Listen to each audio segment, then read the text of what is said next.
সমগ্ৰ দেশজুৰি এক প্ৰবল কৃষক বিদ্ৰোহৰ সন্মুখীন হৈছে। স্বয়ং কেন্দ্ৰীয় চৰকাৰৰ ভাৰত চৰকাৰৰ কৃষিমন্ত্ৰীগৰাকীয়ে পদত্যাগ কৰিছে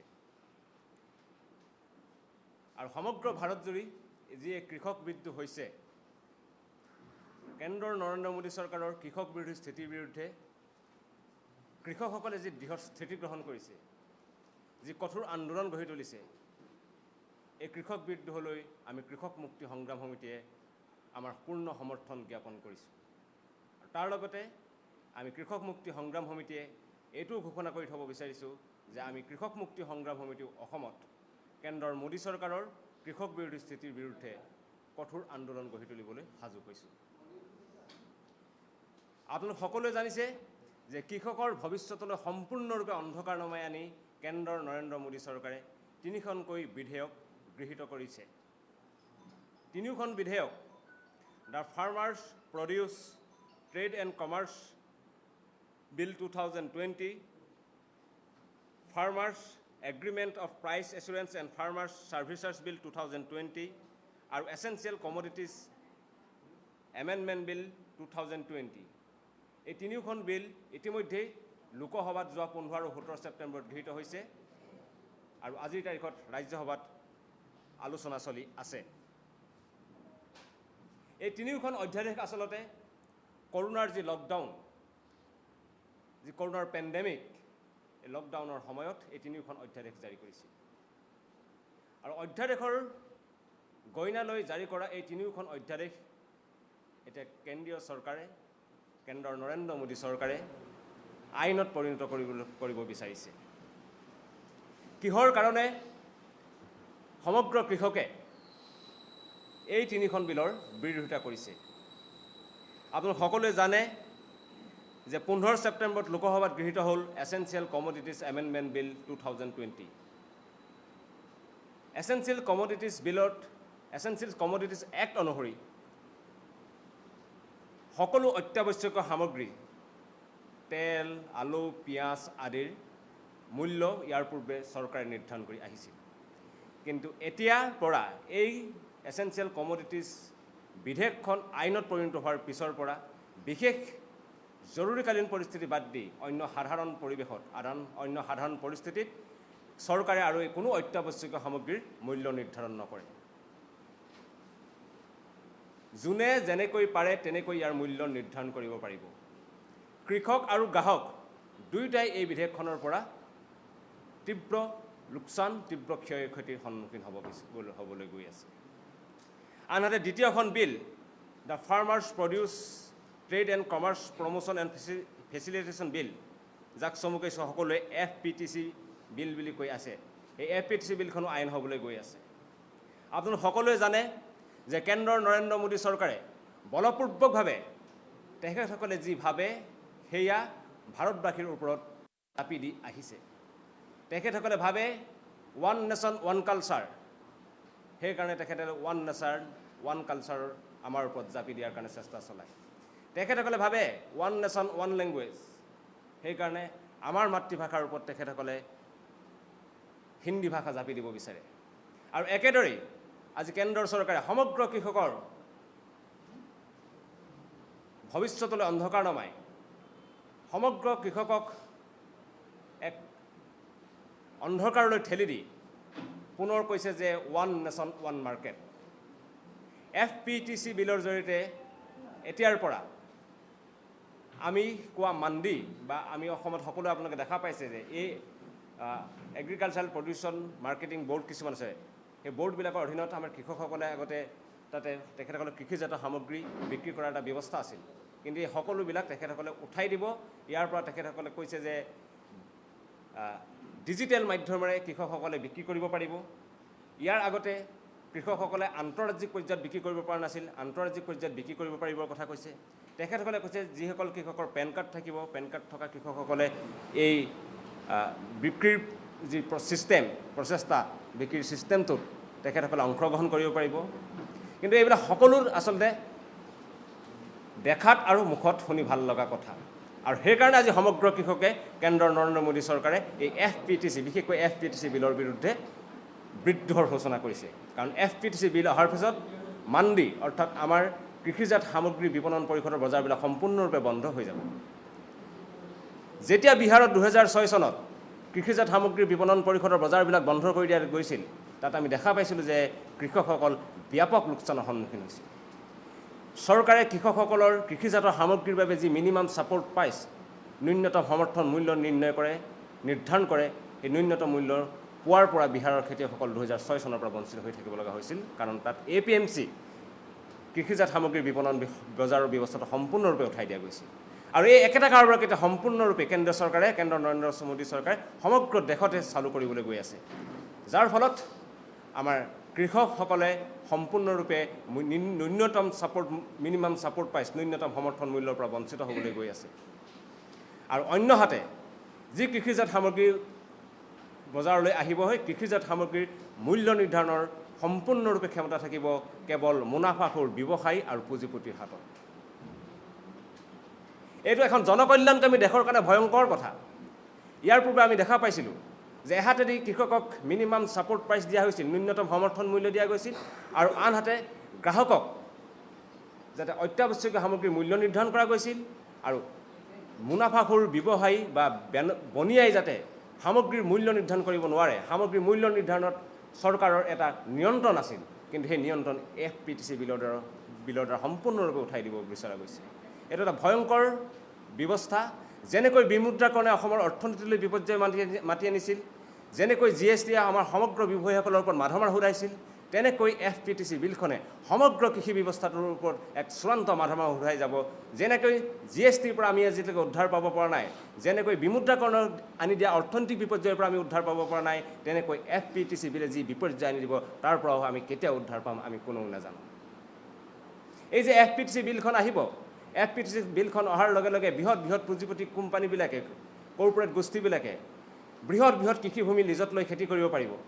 আপোনালোক সকলোৱে জানে আমাৰ অসমত পতঞ্জলীয়ে চিৰাঙত চৰকাৰী অনুগ্ৰহত কৃষিভূমি তেখেতসকলে হস্তগত কৰিছিল, কিন্তু ইয়াৰ পিছত পতঞ্জলীয়ে হওক বা অন্য কোনো বৃহৎ কৰ্পৰেট গোষ্ঠীকেই হওক, তেখেতসকলক কোনো চৰকাৰৰ অনুগ্ৰহৰ প্ৰয়োজন নহ'ব। এইটো এইবাৰ আইনে তেখেতসকলক সুবিধা কৰিছে। তেখেতসকলৰ আইনী অধিকাৰ থাকিব যে তেখেতসকলে বৃহৎ কৃষিভূমি লিজত লৈ খেতি কৰিব, আৰু তাৰ মূল্য কিদৰে নিৰ্ধাৰণ কৰিব তেখেতসকলে নিৰ্ধাৰণ কৰিব। তাত না কৃষক না গ্ৰাহক কোনো পধ্যে আমি উপকৃত হ'বলৈ নাযাওঁ। এই ওৱান নেশ্যন ওৱান মাৰ্কেট, এই যিটো শ্লোগান নৰেন্দ্ৰ মোদী চৰকাৰে দিব বিচাৰিছে, এই ওৱান নেশ্যন ওৱান মাৰ্কেট শ্লোগানে সমগ্ৰ ভাৰতৰ কৃষি খণ্ডলৈ এক বিপৰ্যয় মাতি আনিব, সমগ্ৰ কৃষকক চিৰদিনলৈ পংগু কৰি দিব বিচাৰিছে। গতিকে কৃষক মুক্তি সংগ্ৰাম সমিতিৰ দৃঢ় স্থিতি যে সমগ্ৰ ভাৰতজুৰি যি কৃষক বিদ্ৰোহৰ সূচনা আছে, কৃষক বিদ্ৰোহলৈ আমি পূৰ্ণ সমৰ্থন জ্ঞাপন কৰিছোঁ। আৰু আমি অসমতো কেন্দ্ৰৰ নৰেন্দ্ৰ মোদী চৰকাৰৰ এই কৃষক বিৰোধী আইনৰ, 3খনকৈ কৃষক বিৰোধী আইনৰ বিৰুদ্ধে কঠোৰতকৈ কঠোৰ আন্দোলন গঢ়ি তুলিম। আৰু এটা বিষয়ত আমাৰ প্ৰতিক্ৰিয়াটো আমি ব্যক্ত কৰি থ'ব বিচাৰিছোঁ। এটা বিষয়ত আপোনালোক সকলোৱে গম পাইছে যে আজি SI পৰীক্ষাৰ প্ৰশ্নকাকত ফাদিল হৈছে।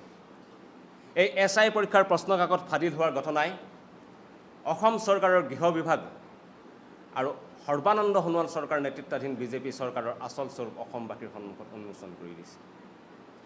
SI পৰীক্ষাৰ প্ৰশ্নকাকত ফাদিলৰ ঘটনাই গৃহ বিভাগৰ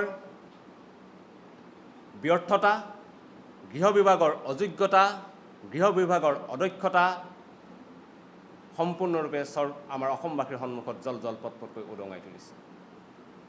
আজি কেৱল SI পৰীক্ষা বুলিয়ে নহয়, আমি দেখা পাইছিলোঁ যে পঞ্চায়ত আৰু গ্ৰাম উন্নয়ন বিভাগৰ যি পৰীক্ষা হৈছিল, আমি দেখা পাইছিলোঁ APDCL যি পৰীক্ষা হৈছিল, আমি দেখা পাইছিলোঁ জলসিঞ্চনৰ যি পৰীক্ষা হৈছিল, আমি দেখা পাইছিলোঁ APSCৰ প্ৰত্যেকটো বিভাগত যিবিলাক পৰীক্ষা অনুষ্ঠিত হৈছে, সকলোতে ব্যাপক অনিয়ম সংগঠিত হৈছে, সকলোতে ব্যাপক কেলেংকাৰী সংগঠিত হৈছে।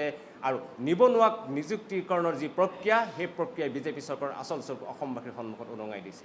গতিকে কৃষক মুক্তি সংগ্ৰাম সমিতিয়ে আজি SI পৰীক্ষাৰ ফাদিলৰ যি পৰীক্ষাৰ প্ৰশ্নকাকত ফাদিলৰ যি ঘটনা হৈছে, সম্পূৰ্ণৰূপে গৃহ বিভাগৰ ব্যৰ্থতা বুলি ভাবিছোঁ। আৰু আমি কৃষক মুক্তি সংগ্ৰাম সমিতিয়ে সমগ্ৰ ঘটনাৰ এক ন্যায়িক তদন্ত দাবী কৰাৰ লগতে গৃহ বিভাগত থকা মুখ্যমন্ত্ৰীৰ পদত্যাগ আমি দাবী কৰিছোঁ। আৰু আমি ভাবোঁ লকডাউনে অসমৰ নিবনুৱাৰ ওপৰত যি মাধমাৰ সোধালে, যিসকল নিবনুৱা এটা চাকৰিৰ আশাত বন্দী হৈ আছে, যিসকলে ঘৰৰ সাঁচতীয়া ধনেৰে এই পৰীক্ষাৰ প্ৰশ্নকাকত পৰীক্ষাৰ বাবে তেখেতসকলে ফৰ্ম ফিল আপ কৰিছিল, যিসকলে ঘৰৰ সাঁচতীয়া ধনেৰে এই পৰীক্ষাৰ দিবলৈ আহিছিল, এই সকলো নিবনুৱাৰ ওপৰত সৰ্বানন্দ সোণোৱাল চৰকাৰে SI পৰীক্ষাৰ প্ৰশ্নকাকত ফাদিলৰ জৰিয়তে আজি এক বৃহৎ মাধমাৰ ঘটালে। ধন্যবাদ। আমাৰ বক্তব্য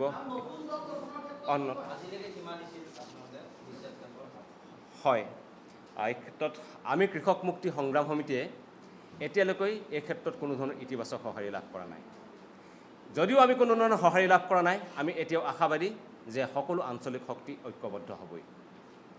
আমি ভাবোঁ যে এটা দল, এটা প্ৰতীক, এখন পতাকাৰ তললৈ নাহিলেও সকলো আঞ্চলিক শক্তি এখন মঞ্চত ঐক্যবদ্ধ হ'ব লাগিব। আৰু সকলো আঞ্চলিক যদি এখন মঞ্চত ঐক্যবদ্ধ হয়, তেনেহ'লে একত্ৰিত ঐক্যবদ্ধ এই আঞ্চলিক শক্তিয়ে 21ৰ বিধানসভা নিৰ্বাচনত বিজেপিক পৰাভূত কৰিব পাৰিব। এই ঐক্যবদ্ধ আঞ্চলিক শক্তিয়ে কংগ্ৰেছ আৰু ADF-ক মিত্ৰজোঁটক ক্ষমতালৈ অহাৰ পৰা আঁতৰত ৰাখিব পাৰিব। আৰু যিহেতু আমি এতিয়ালৈকে এটা দল গঠনৰ ক্ষেত্ৰত কোনো ধৰণৰ ইতিবাচক সঁহাৰি লাভ কৰা নাই, আমি কৃষক মুক্তি সংগ্ৰাম সমিতিয়ে আমি যি প্ৰস্তাৱিত ৰাজনৈতিক দলৰ কথা কৈ আছোঁ, সেই ৰাজনৈতিক দল গঠনৰ কাৰণে আমি আগবাঢ়িছোঁ। আমি বিভিন্ন জাতীয় সংগঠন, বিভিন্ন জনগোষ্ঠী সংগঠন, সকলো আঞ্চলিক শক্তি, সকলো প্ৰগতিশীল মানুহ, সকলো জাতীয়তাবাদী শক্তিৰ মানুহৰ লগত আমি আলাপ আলোচনা চলাই আছোঁ। আমি সকলোকে সামৰি, আমি কোৱা নাই যে এইটো কৃষক মুক্তি সংগ্ৰাম সমিতিৰ নেতৃত্বত হ'ব। আমি কৈছোঁ যে সকলোকে সামৰি এক সামূহিক নেতৃত্বত আমি এক ঐক্যবদ্ধ আঞ্চলিক দল গঠন কৰিবলৈ গৈছোঁ। এই আঞ্চলিক দল এক ঐক্যবদ্ধ আঞ্চলিক দল হ'ব, য'ত সকলো ধৰ্মৰ, সকলো ভাষা, সকলো জাতিৰ মানুহ থাকিব। আৰু সেয়ে আমি সকলো প্ৰগতিশীল মানুহক, সকলো জাতীয়তাবাদী শক্তিক আমি আমাৰ এই প্ৰস্তাৱিত আঞ্চলিক দলক ঐক্যবদ্ধ ৰাজনৈতিক দলত অংশগ্ৰহণ কৰিবলৈ আগবাঢ়িছোঁ, আমি আহ্বান জনাইছোঁ।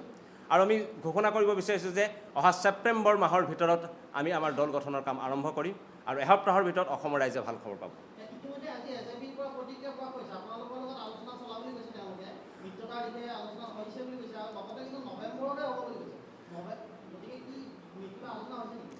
এতিয়ালৈকে আমাৰ কোনো ধৰণৰ আনুষ্ঠানিক আলোচনা হোৱা নাই, আমি এতিয়ালৈকে কোনো ধৰণৰ আনুষ্ঠানিক সঁহাৰি পোৱা নাই। আমি কৃষক মুক্তি সংগ্ৰাম সমিতি আছোঁ। আমি আমাৰ সামূহিক, আমি যিবিলাক দল সংগঠনৰ কথা বতৰা পাতিছিলোঁ, সকলোৰে নেতৃত্বত, সামূহিক নেতৃত্বত এক আঞ্চলিক দল গঠনৰ কাম কাজৰ কাৰণে আমি আগবাঢ়িছোঁ। আৰু একেটা সময়তে আমি কৈ আছোঁ যে আঞ্চলিক শক্তি ঐক্যবদ্ধ হ'ব লাগিব। আৰু আমাৰ দৃঢ় বিশ্বাস, আঞ্চলিক শক্তি যদি ঐক্যবদ্ধ হয়, 21ৰ বিধানসভা নিৰ্বাচনত বিজেপি পৰাভূত হ'ব। 21ৰ বিধানসভা নিৰ্বাচনত কেতিয়াও কংগ্ৰেছ AIDF ক্ষমতালৈ আহিব নোৱাৰিব। আমি অপেক্ষা কৰি থকা নাই। আমি কৈছোঁ যে আজি আমি 20 তাৰিখলৈকে আমি অপেক্ষা কৰিছিলোঁ এটা দলৰ ক্ষেত্ৰত। যিহেতু এটা দলৰ ক্ষেত্ৰত এতিয়ালৈকে কোনো ইতিবাচক সঁহাৰি অহা নাই, গতিকে আমি আমাৰ প্ৰস্তাৱিত ৰাজনৈতিক দলৰ কাম বিভিন্ন জাতীয় দল সংগঠন, আঞ্চলিক দল, জনগোষ্ঠী সংগঠনৰ লগত আলোচনা মৰ্মে প্ৰস্তুতিৰ কামত আগবাঢ়িছোঁ, 1 নম্বৰ কথা। আৰু 2 নম্বৰ, আমি এতিয়াও বিশ্বাস কৰোঁ যে এটা দল, এটা প্ৰতীক, এখন পতাকাৰ কথা নাহিলেও আমি সকলো আঞ্চলিক শক্তি এখন মঞ্চত অন্ততঃ থিয় হ'ম আৰু এই মঞ্চখনে বিজেপি, কংগ্ৰেছ, AIDF মিত্ৰজোঁটক প্ৰত্যাহ্বান জনাব। এই সম্পৰ্কে এতিয়ালৈকে একো চূড়ান্ত সিদ্ধান্ত হোৱা নাই। আমি দুটা কথাই কৈছোঁ যে আমি আমাৰ প্ৰস্তাৱিত ৰাজনৈতিক দল এক সামূহিক নেতৃত্বত গঠন কৰিবলৈ আগবাঢ়িছোঁ। দ্বিতীয় কথা, আমি দৃঢ়ভাৱে বিশ্বাস কৰোঁ যে আঞ্চলিক শক্তি ঐক্যবদ্ধ হ'বই লাগিব আৰু আঞ্চলিক শক্তি ঐক্যবদ্ধ হোৱাৰ ক্ষেত্ৰত সকলো পক্ষই সদিচ্ছা আৰু আন্তৰিক সহায় দিব বুলি আমি আশাবাদী। ছেপ্টেম্বৰ মাহৰ ভিতৰত আমাৰ দল গঠনৰ কাম আৰম্ভ হ'ব আৰু এসপ্তাহৰ ভিতৰত ৰাইজক আমি নতুন ভাল খবৰ দিম।